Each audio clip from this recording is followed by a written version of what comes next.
Welcome back to another installment of A What's Up with your co-host Chris Otako. and BB Comics. Quick announcement today. I am so looking forward to this. This is our first episode back in the studio. I'm back in the studio here with Chris Otako. This is not a studio, it's my room. But so the studio. So I'm now back here. So ready to bring you guys more content with my co here. Yeah, it's good to be back in somewhat quote unquote studio. The same studio. But it's good to have him back in person. No more internet problems. So for now. So what are we doing today, Brian? We are going to be talking about the 1994 Ed Wood movie starring Johnny Depp. Ah, yes, the Johnny Depp film.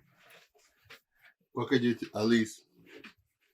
Well, I only know Johnny Depp by what pirate movie was he in? Pirates of the Caribbean. I think Edward Scissorhands. I need to watch that one again. I think he was in that one. But this is actually a young. If you look at it, a young Johnny Depp. Not only that, it also has the actor who's going to be playing Bela Lugosi and Bill Murray. I never realized Bill Murray's was in that movie. I didn't think so either, but I don't remember why was he in there. Maybe because he plays that one character, I guess. Yeah, First impressions on the movie? Yeah, my first impression about the movie is pretty good actually. Mainly because if you actually look at the case itself, it's in black and white. The whole entire thing of the picture, like how we normally see in boxes or in color, this one is full on black and white. The only thing that's color is the wardrobe that she's wearing. So they dedicate this on hand. What do you got, Brian? Wait, so I'm looking up. So I'm just looking up as you're talking about Bill Murray. He played Bunny Brecken. Mm-hmm. I mean, it's been a long time. It's been since I haven't watched this movie since this. Let's say I think it was the beginning, almost a year ago. But yeah, I had no idea Bill Murray was into it. I only know Bill Murray and Ghostbusters. Mm-hmm.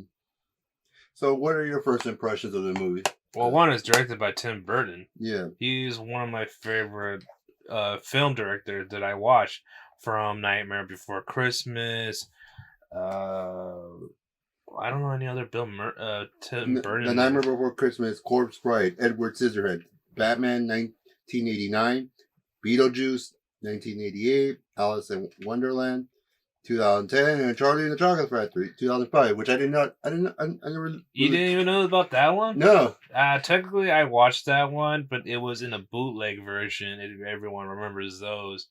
That movie kind of freaked me out, but I think what made me freak out was because of the quality when it was bootleg. So, will I watch it again? No, because I never understood. You rather stick with the old school, the Willy Wonka and the Chocolate Factory. I'd rather stick with the original. At least that one still has magic. This one just looks like a factory production or some shit. Oh yeah, I'm gonna stop doing that now. Yeah, but honestly, for me, like, any thoughts like you wanted this, because like anything like when it comes to this film? Well, when you first gave me this film, actually, I thought because I watched Cinemassacre's I think it was the rental review, which was a bunch of guys talking about movies and all that, and I remember they were mentioning Ed Wood, and I liked it because he filmed one of my favorite movies that I just got a hand of was Plan 9 from Outer Space, and that he was an independent filmmaker who did everything on a budget, kind of like how we are doing like right now. Yeah. And to this day, I still am an independent filmmaker. I just don't really post anything out there because what's there to post now? So let me give you some of the guys read you guys the synopsis for those who aren't familiar with Ed Wood. So bear with me. From Tim Burton's acclaimed director of Big Fish, Edward Scissorhands, and Batman, and the producer of Nightmare Before Christmas, comes the hilarious true life story of the wackiest filmmaker in Hollywood history. Ed Wood, starring Johnny Depp, Pirates of the Caribbean, Curse of the Black Pearl, Chocolate Factory, Edward Scissorhands. This movie stars as a high-spirited movie man who refuses to let unfinished scenes. Terrible reviews or hostile studio executives derail his big screen dreams. With an oddball for collections of showbiz misfits, Ed takes the arts of bad movie making to an all-time low. This all-star cast features funny man Bill Murray and sexy Jessica Parker. That's what the description says. Beautiful Patricia Arquette, an Academy Award-winning performance by Martin Landau as Belle Dugas, hailed by critics as this touching comedy hits sure to entertain everyone. Basically, an independent filmmaker That's on a budget. the story of how an independent maker tries to, he has this like quacky deficiency, manages to produce like a film. Mm-hmm. So I guess I should start because I've actually seen this movie 2 times. One, and actually I saw it in film school. The first time I actually saw it was, believed, back in 2016, 2017 when we were studying at the Art Institute in the Empire. Mm-hmm. One day for my cinematography class, my professor ended up showing this film, and I came to enjoy it for like, I'll get into the reasons why why my professor showed this film later. And then the second time was almost a year ago when I watched this for my cult film class. Again, I got a chance to rewatch this one for as part of the cult curricular. I'll get my details later on about why I enjoyed from what I learned from watching this cult film class. And later on, I ended up getting this film at the thrift store. I think I got it at almost August of last year. So first time actually diving into this.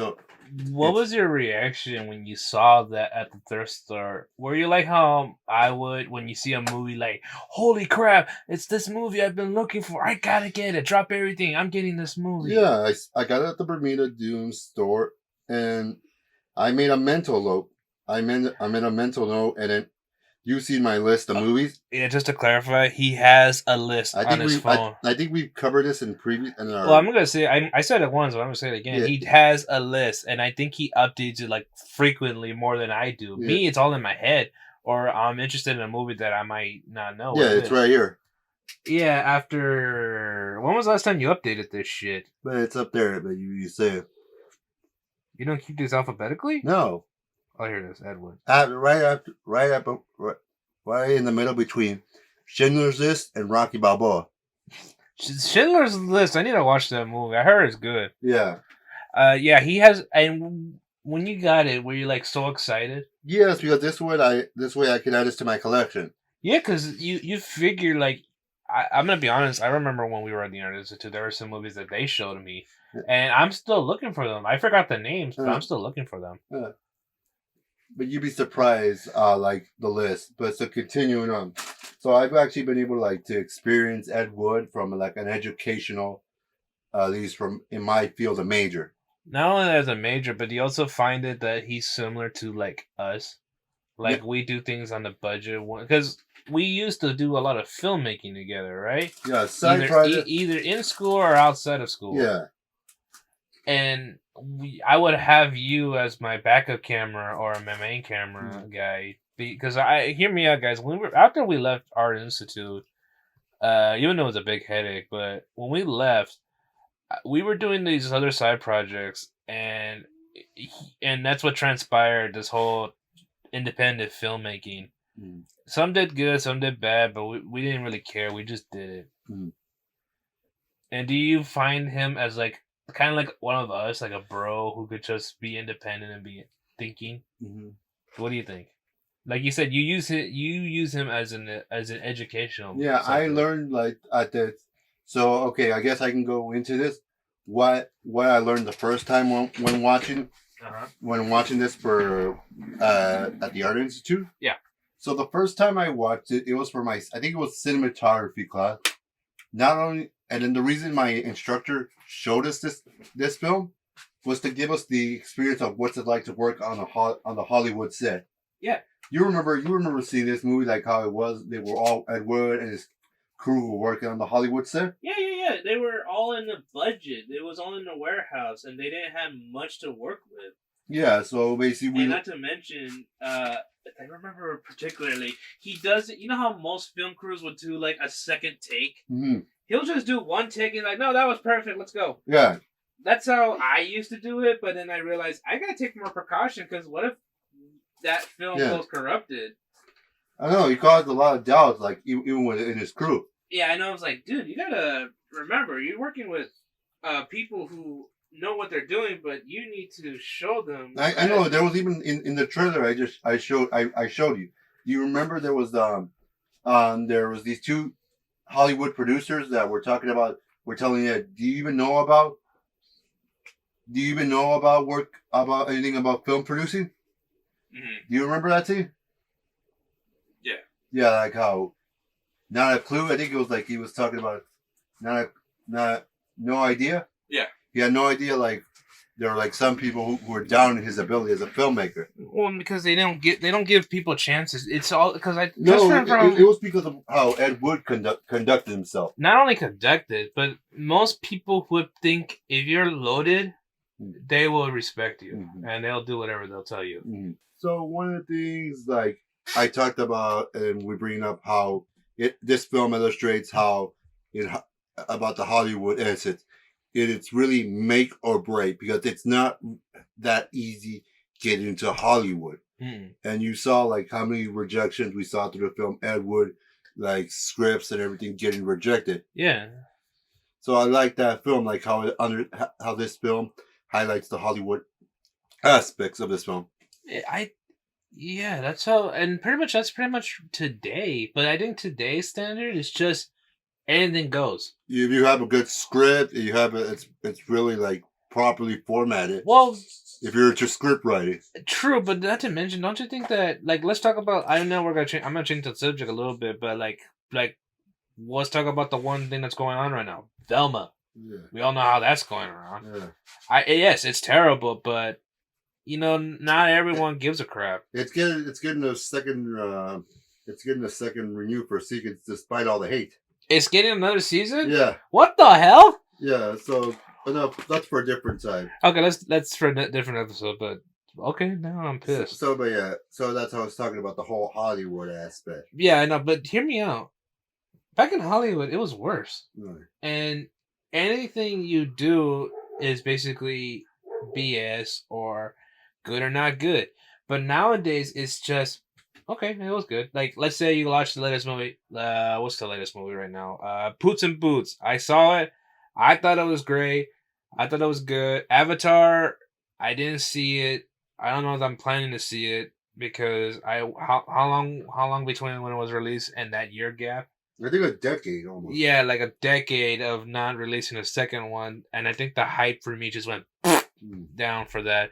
So what I'm saying is, nowadays anything that could be remake, and that's what I'm getting tired of it. I heard that there's gonna be a reboot of King of the Hill, and there's already Beavis and Butthead, which I want to look at that one, and Velma and Scooby Doo and all these movies I got my theories on but one thing before we go back to Ed Wood. One thing I have my theories I've been formulating, like how if King of the Hill would ever come back in 2023, how would it be highlighted in today's society? How would it with everything in society evolving and everything? Mm-hmm. I got a couple of theories of like possible how King of the Hill would adapt to this new society. Like, do you think?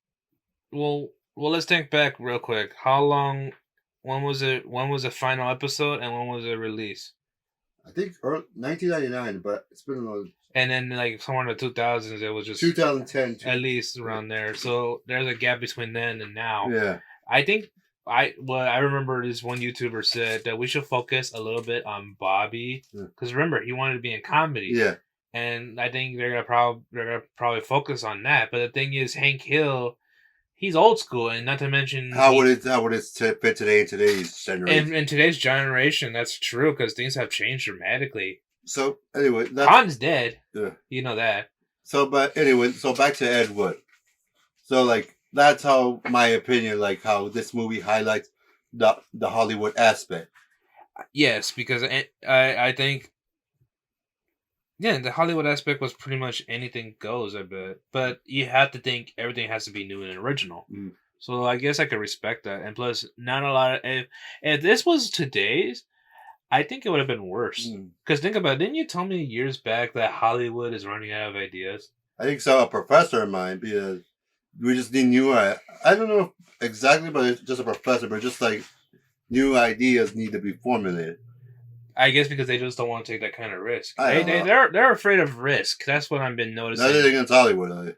That's every filmmaker. That's every artist. Why you think I've been trying to pursue a film for you or for us to do for us? But then I don't know. I want to talk to you about this one project. Well, that's for different time. Yeah. So Ed Wood, he's been going back and forth. There's a yes. There's a no. There's a no. Yeah. But he doesn't give up. That's the one thing I like about that. He doesn't give up. If Yeah. he has an idea and he believes in it, it could come true. Yeah. And that's what I like about that. Yeah. Another idea, like basically, another reason. So I talked about how I watched this to get to understand the Hollywood aspect of this film when I was studying at the AI. You talked about. I don't think you covered about how this tells the story of the Plan 9 film. The Plan 9 from Outer Space. And so enlighten the viewers on this. What about it? You want to talk about the movie? Yeah, just at least give a brief. It's basically from the movie. Well, you gotta watch two things. One, I think you should watch the Ed Wood movie first before you watch Plan 9, or just what do I gotta tell you? Just watch one of these two films. Yeah. I watched Plan 9 from Outer Space and I fucking love it. And the reason why, because I'm not laughing at it because how terrible it is. I'm laughing at it because it's good. This is like what a student filmmaker would make on a budget, but you could just tell how much effort was put into there. And not to mention, in the original film, on Plan 9 from Outer Space, you do see the opening scene of the original Dracula, Bela Lugosi. That was the last footage of him alive before he died. So what's cool about this Ed Wood movie, it kind of timelines from him to Plan 9 to Outer Space, and how you could see, oh, that's from that part, okay. And what I like about it is that it does so good. I even though I have the color version, I'm okay with that. I wish there was a setting to change the black and white, unless I have a black and white TV, but nah. I like it either way. It's independent, low budget. You could just tell some mistakes were even there.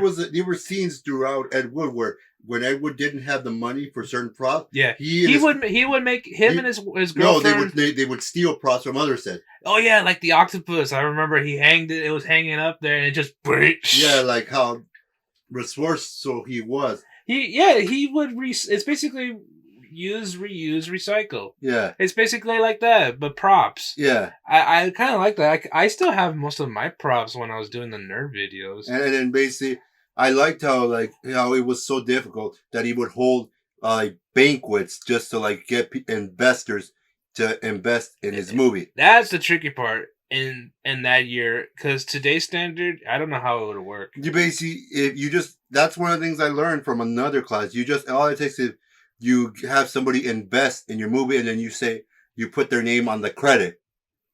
You basically but this is the name on the title. Like, what do you get? It shows that you invested, because if the movie says basically the one who invested in the movie gets a portion, like a percentage of a cut. Yeah, okay. Which you can, if the person's ever into the movies, he can say, "Hey, this movie turned out. I invested in this movie." Do you think it's kind of like Kickstarter? Probably before Kickstarter. Yeah, before Kickstarter. Because today people could just do that. I think people still do that on Kickstarter. That's how basically one of the things I was taught. Like basically, if you want basically people to want to start a movie, but you have no money, just get people to invest in your movie. I would like to, but I don't really like to take people's money. The way how I did it was that I would save up, like car wash, selling some stuff out there, and I would see if I had the amount. That's how hard it was when I had to get the camera. Yeah. Not the 800 one. That one, I got that from my dad. The video camera from another project, it costed me like almost $500, and I managed to save up on that one. Yeah, so it takes a lot of money to make a film. Yeah. Like if Ed Wood had the amount of investors, he would have just made a perfectly good Yeah. film. Yeah. But since everyone rejected him, he had to do it on a tight ass budget. Yeah. But what I like about it is that when you were saying resourceful, Yeah. the prop scene I like it. Yeah. But then also when they were doing Plan 9 from Outer Space, him and his girlfriend would make the flying saucers Yeah. out of like aluminum foil, or was it like either aluminum foils or model kits, like basically Hobby Lobby or, Yeah. or Michaels, if that was a thing back in the day. Yeah. I'm pretty sure it wasn't, Yeah. but I remember when I went when Brian, I'm gonna tell you a little story here, and it never happened. I wish it did. When I wanted to make this one UFO short movie on a low ass budget, Yeah. all I had was a sandbox that was in the backyard of my neighbor, and I asked him, "Can I borrow your sandbox so I could make a desert movie?" And he's like, "Yeah, sure, go for it." And the UFO, I got it. I didn't go to Hobby Lobby. I saw it for like $20, but I couldn't afford it. So I went to the thrift store and I found this UFO shaped looking thing. Yeah. And I painted it silver and just messing around with it, breaking it and fixing it a little bit. And I put a fucking fishing wire that I stole from my dad's fishing kit. And I was like, "Yay!" That's the old school way. If you ever want to shoot like a flying saucer, yeah, just get a fishing wire and make sure your camera angles and your shots are perfectly aligned. Yeah, it worked out good, but the thing was, you know what happened to the film? What? The fight hard drive got corrupted, Yeah. and I never saved it because I remember hearing my professor's voice, save it in the backup, within the backup, within that backup. Yeah. And I regretted not showing you guys that. Yeah, it was pretty good. I brought up, you brought up, we talked about how the directors, every investor was against for Ed Wood because the way how he presents it. Yeah, and then one of the things was brought up was the way how he conducted himself, which leads me into my other class, which I saw when I saw this film for the second time, and it was in my cult film class I took a year ago.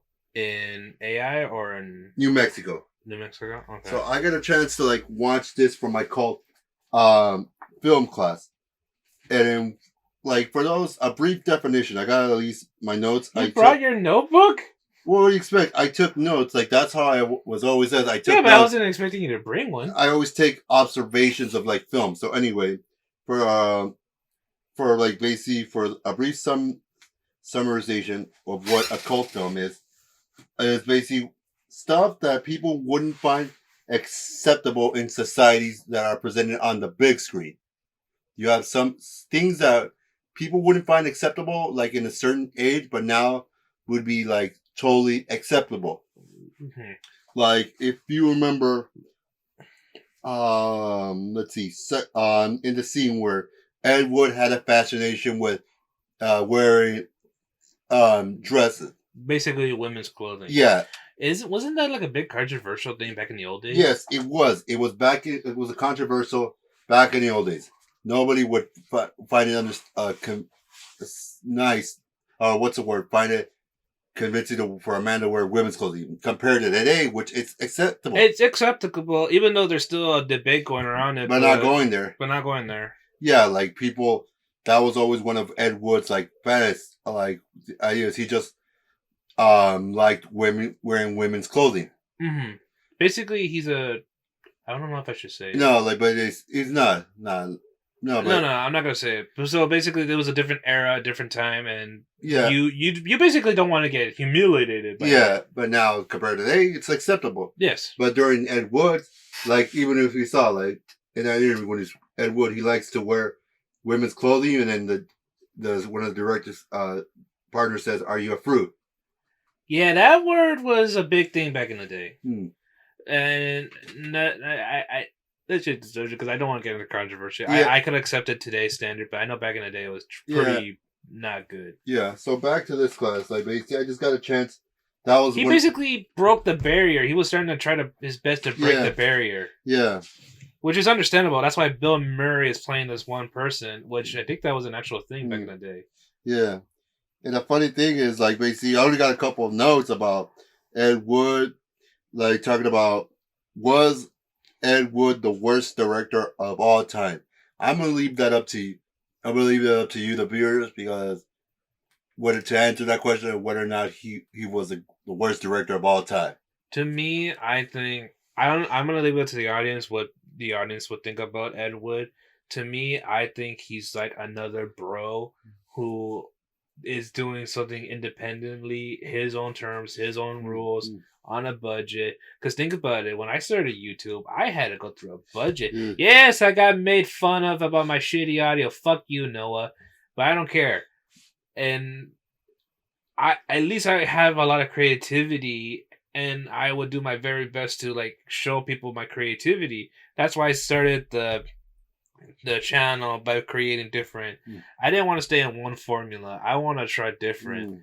And then when the Anime Nerd came out, I was hoping that would go more and more in depth. But due to life and busyness, I couldn't get to do more.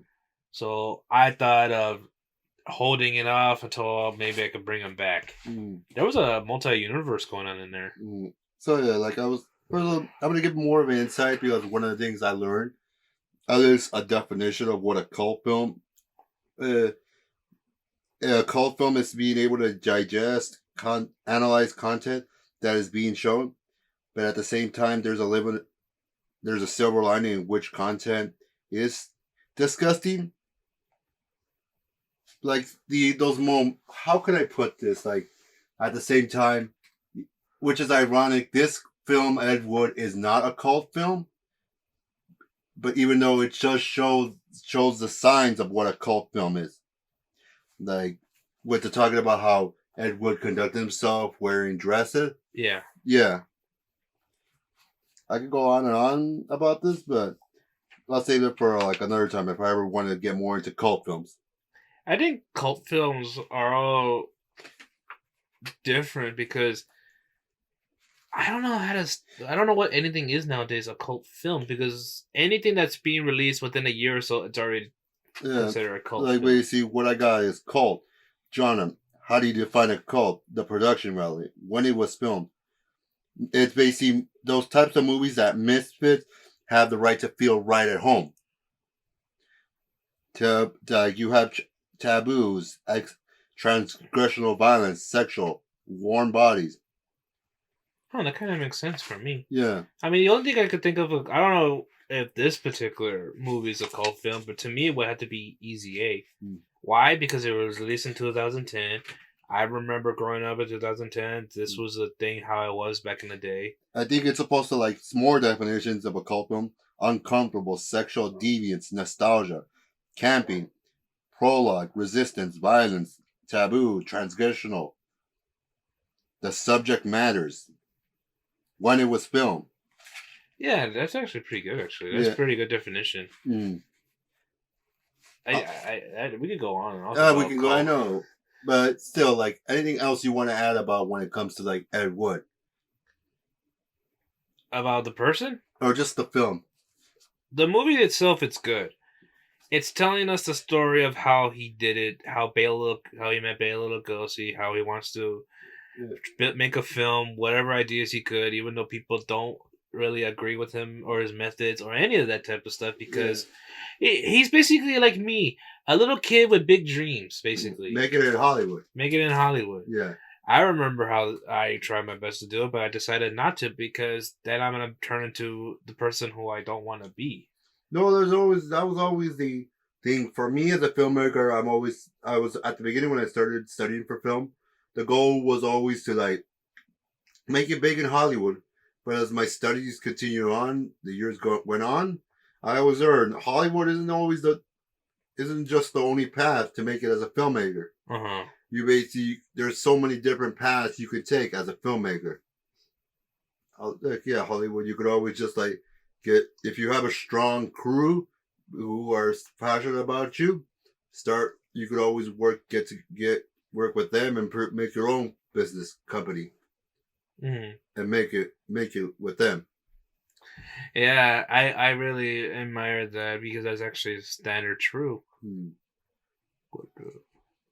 Yeah. What more do we add? I think that would be it. like anything else, like when it comes to like, did you find anything about the cast interesting? The actor who's playing Bela Lugosi, I thought it was actually Bela Lugosi, but I remember he died years ago before this movie even came out. Even This was shot in 1994. the actual film. No, the Ed Wood 19 with Johnny Depp. Yeah. Mm-hmm. This was shot in 1994. So that Bela Lugosi died years prior. Yeah. Yeah, he died of natural causes, but I know he has some drug problems in the old days because at those years. I think it was highlighted in this film. Yeah, it was. You could see Bela, the actor playing Bela Lugosi, taking heroin. Yeah, and how it completely ruined his life. Oh yeah, even everyone knew Bela Lugosi knew he was taking drugs. Mm. How much for a studio with Black Cat? Oh, The Raven. Oh, nice. Yeah, I was actually surprised. Like Lisa Marie, he got to play Vampira. Yes. I didn't even know it was actually. I didn't know it was an actor. I thought it was an actual vampire, but then I remember she's actually died years ago. Yeah, this is her. Do you think you know what's so cool about it? What? You got one person playing Dracula, and you got another person playing as a vampire. Like I thought maybe they would go in good terms, but then I realized, wait a minute, these are the people who despise each other. Because, like, you don't do a good vampire. Or, you're old for this stuff. Like, who cares if you're all washed up? You're a legend regardless. Like, literally, look at her. I thought that was actually a vampire. But I didn't realize it was an actor playing vampire. So I think you have to watch... So I'm thinking... I've watched the Plan 9... so yeah, Vampira right here. Mm-hmm. Yeah. So basically, watch Ed Wood... So basically, three things. So this film does tell the story of how Ed Wood makes it in Hollywood. It also tells the making of Plan Under 9. And then what else I was gonna say? So, and I've seen the Plan 9 film. Yeah, Vampire was actually in that movie. Yeah, but the original one. Yeah, the original Vampire. She was actually in there. And the thing is, I've actually seen the Plan 9 film. The actual one? Yeah, I saw it in my zombie movie class back in the autumn of 2021. That you're lucky. You get to have these classes like we're gonna go zombie movies and all that stuff. I was like, God damn it, where I were. Yeah. I think the movie Plan 9 from the zombie guy, he was an actual wrestler. George. I looked up the cast. George the Animal Steel. Yeah, he was an actual wrestler, and I don't think he knows anything what he was doing. I think he just did it for the money. Yeah. Or just for the glory. Or he believed in Ed Wood. He believed in Ed Wood, actually. Vision. He believed him. And not to mention, there's an actual Halloween mask of him. What? Of the wrestler. Yeah, George the Animal Steel. Yeah, there is. And it was pretty terrifying. Yeah. And I want one. Yeah. And you get to see the effort that was going on in there. Yeah.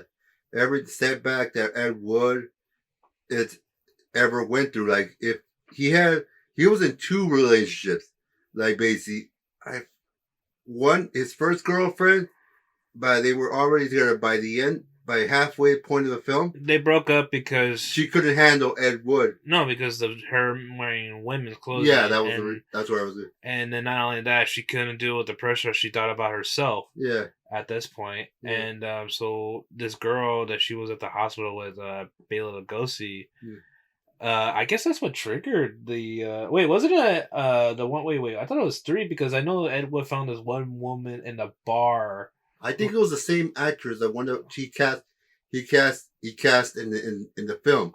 Yeah, and they ended up together because if you remember near the end of the film, they basically after the success they just drove away. That's actually true because because she didn't have the money and like I gave you everything I had in the world. Yeah. And I'm all like, dude, why would you use it for the money? I know you need the money for your studio, but like just to go like that is a total brutal. Yeah. But overall, I'd recommend we'd recommend checking out both Ed Wood 1994 and Plan 9 from Outer Space. Plan 9 from Outer Space. And it's actually a pretty good anti-war movie. that describing about nuclear war, because I think back in the day that's when the Cold War happened, I believe, or some war in World War II or something like that. Yeah. Because think about it, isn't any movie nowadays as anti-war this or anti-nuclear movies, or the end of the or Doomsday? Like I did see the movie 2012. If you remember that movie, that movie legit scared the shit out of anyone back in the day. I remember you and the rest of us placed a bet that the end of the world was gonna happen, Yeah. and I said the world's not gonna happen. Even though deep inside I was terrified. Remind me to introduce you to Doctor Strange, though. If I ever get my hands on Doctor Strange, since you brought up war, remind me if I ever find out. So you gotta to let you borrow that one. Okay, I want to watch that. It just sounds weird. Yeah. Also, I think you should watch Them. Yeah. It's a really good movie. It's an anti-war movie about giant ants. Yeah. Yeah, that's the thing about these guys. We're just a bunch of dudes who just like to talk about what we like and what interests us. Yeah. I think this would be a good place to stop it off. Sure. I think we did a good time. Yeah. So anyway, thank you guys again for listening to this episode. Don't forget to like, subscribe, comment, and click that notification bell. Until next time, on Hey, What's Up? This is BB Comics. And this is Chris Otaco. Signing off. Peace.